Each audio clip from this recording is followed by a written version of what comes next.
pomolimo. Gospodи pomiluj.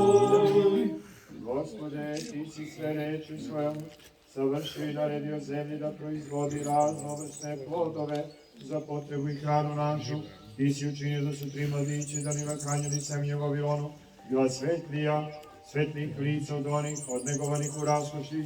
Ti sam sve blagi care blagoslovi i semena ova sa raznim plodovima i osveti one koji budu jeli od njih, jer sluge tvoje prinešu ovu slavu tvoju i u čast svetoga velikomučenika Georgija Povedonosca i u spomen onih koji preminuše u blagočestivoj veri, ispuni blagi sve spasonosne molbe onima koji lepo spremiše ovo i spomen vreše i daj im da se naslađuju večnih dobara tvojih.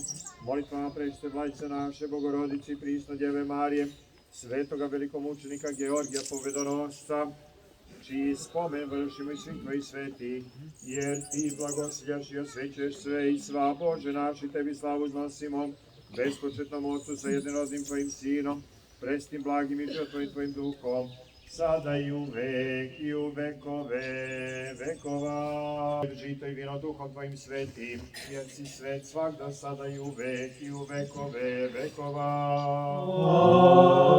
Amin. Gospodu se pomolimo. Gospodi pomiluj. Gospodi se Hriste, Bože naš, blagoslovio i hlebe, žito i vino Duhom tvojim svetim, jer si svet svakda, sada i u vekove vekova.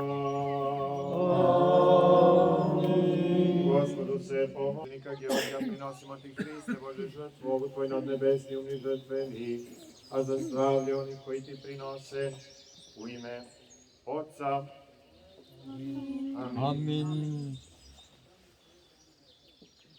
Sina. Amin. I sjasno, i vo vijeki vjekov. Amin. Svjati mučenici, že dobre stradašestvo naše, njime učenikom radovanije, i že propovjed Trojica jedino slušna.